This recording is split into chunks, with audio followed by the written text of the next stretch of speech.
Sobat Sejarah Gereja, selamat datang di pertemuan 3 miniseri sejarah gereja kita.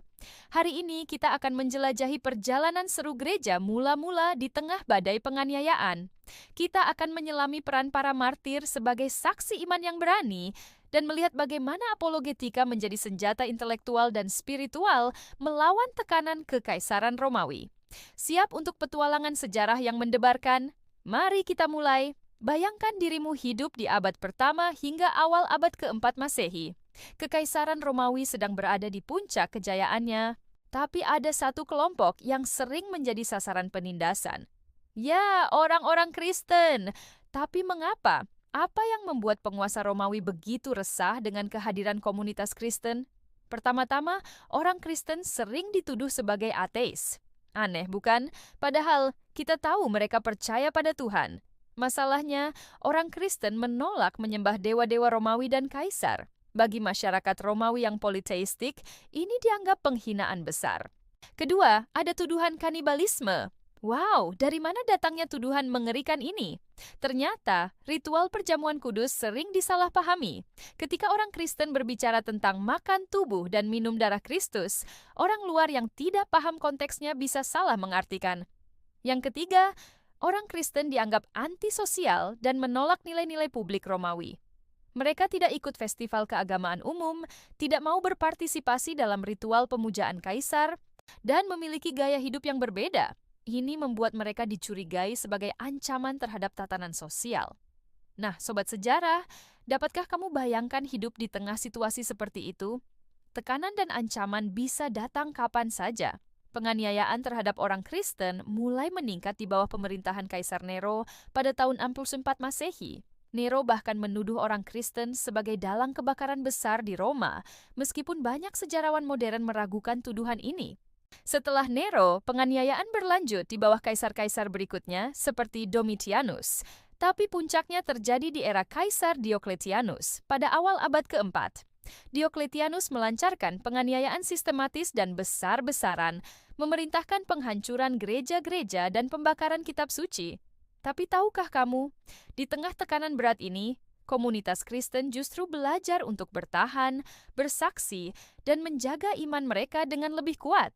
Mereka mengembangkan strategi untuk tetap berkumpul secara rahasia, saling menguatkan, dan bahkan menyebarkan iman mereka. Sungguh luar biasa ketangguhan mereka. Sekarang, mari kita bicara tentang para pahlawan iman yang kita kenal sebagai martir. Kata martir berasal dari bahasa Yunani martis, yang artinya saksi. Keren ya? Para martir ini bukan hanya orang-orang yang mati karena iman mereka, tapi melalui hidup dan kematian mereka, mereka memberikan kesaksian yang luar biasa dan menguatkan seluruh jemaat. Salah satu martir terkenal adalah Polikarpus dari Smyrna. Dia adalah murid langsung dari Rasul Yohanes dan menjadi uskup di Smyrna. Ketika diminta untuk menyangkal Kristus dan menyembah kaisar, Polikarpus dengan berani menjawab, "Selama 86 tahun aku telah melayaninya, dan dia tidak pernah berbuat salah kepadaku. Bagaimana mungkin aku menghujat rajaku yang telah menyelamatkanku?" Wow, betapa kuatnya iman Polikarpus. Ada juga kisah mengharukan tentang Perpetua dan Felicitas, dua wanita muda yang rela mati martir di Kartago, Afrika Utara. Perpetua adalah ibu muda dari kalangan bangsawan, sementara Felicitas adalah budak yang sedang hamil. Keduanya menolak untuk menyangkal iman mereka meskipun menghadapi ancaman kematian. Kisah keteguhan mereka menjadi inspirasi bagi banyak orang Kristen lainnya. Tertullianus, seorang teolog awal yang hidup di sekitar tahun 200 Masehi, pernah mengatakan sesuatu yang sangat terkenal. Darah para martir adalah benih gereja. Apa maksudnya? Dia melihat bahwa kesaksian para martir, alih-alih melemahkan gereja, justru menginspirasi lebih banyak orang untuk memeluk iman Kristen. Keberanian dan keteguhan para martir menjadi bukti kuat akan kebenaran yang mereka yakini. Dari kisah-kisah para martir ini, kita bisa belajar bahwa kesetiaan pada Kristus bukan hanya mampu menginspirasi orang lain, tapi juga memberikan kekuatan luar biasa kepada orang percaya untuk menghadapi tantangan terberat sekalipun. Bagaimana menurutmu, Sobat?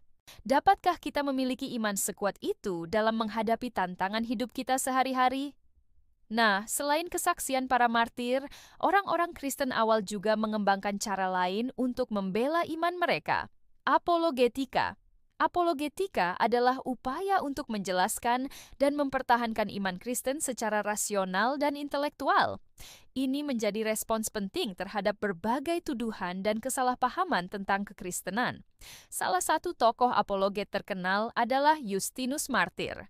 Dia menulis banyak karya yang menjelaskan iman Kristen kepada para penguasa Romawi dan kaum intelektual. Justinus berusaha menunjukkan bahwa kekristenan bukan ancaman bagi kekaisaran, melainkan kekuatan moral yang positif bagi masyarakat. Apologet lain yang patut kita kenal adalah Tertullianus. Selain ucapannya yang terkenal tentang martir, Tertullianus juga menulis banyak karya apologetika. Dia terkenal dengan gaya tulisannya yang tajam dan sering menggunakan argumen hukum untuk membela iman Kristen. Salah satu karyanya yang terkenal adalah Apologeticum, di mana dia membantah berbagai tuduhan terhadap orang Kristen. Apologetika tidak hanya ditujukan kepada pihak luar, tapi juga penting untuk memperkuat iman orang Kristen sendiri. Di tengah penganiayaan dan tekanan, penjelasan rasional tentang iman menjadi pegangan kuat bagi banyak orang percaya. Mereka tidak hanya percaya karena tradisi, tapi juga karena pemahaman yang mendalam. Sobat sejarah, coba bayangkan kamu hidup di zaman itu. Bagaimana kamu akan menjelaskan imanmu kepada orang yang belum mengenal Kristus? Atau bagaimana kamu akan memperkuat imanmu sendiri di tengah tantangan?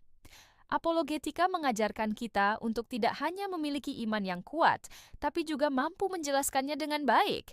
Nah, sekarang mari kita lihat dampak dari kesaksian para martir dan upaya apologetika ini terhadap perkembangan gereja mula-mula. Meskipun menghadapi penganiayaan hebat, gereja justru tumbuh pesat. Banyak orang tertarik dengan keberanian dan integritas orang Kristen. Mereka melihat ada sesuatu yang berbeda dan menarik dalam iman Kristen. Gereja juga menjadi lebih terorganisir dalam menghadapi tekanan. Mereka mengembangkan struktur kepemimpinan yang lebih kuat, sistem pendidikan iman yang lebih sistematis, dan jaringan dukungan antar jemaat yang luas. Semua ini membantu gereja tidak hanya bertahan, tapi juga berkembang di tengah badai penganiayaan. Yang menarik, penganiayaan juga mendorong penyebaran kekristenan ke wilayah-wilayah baru. Orang-orang Kristen yang melarikan diri dari penganiayaan membawa iman mereka ke tempat-tempat baru, menjadi misionaris tanpa disengaja. Dengan demikian, upaya untuk menghancurkan gereja justru memperluas jangkauannya. Akhirnya, pada tahun 313 Masehi, terjadi perubahan besar. Kaisar Konstantinus mengeluarkan edik Milan yang memberikan kebebasan beragama, termasuk bagi orang Kristen. Ini menandai berakhirnya era penganiayaan besar-besaran dan membuka babak baru dalam sejarah gereja.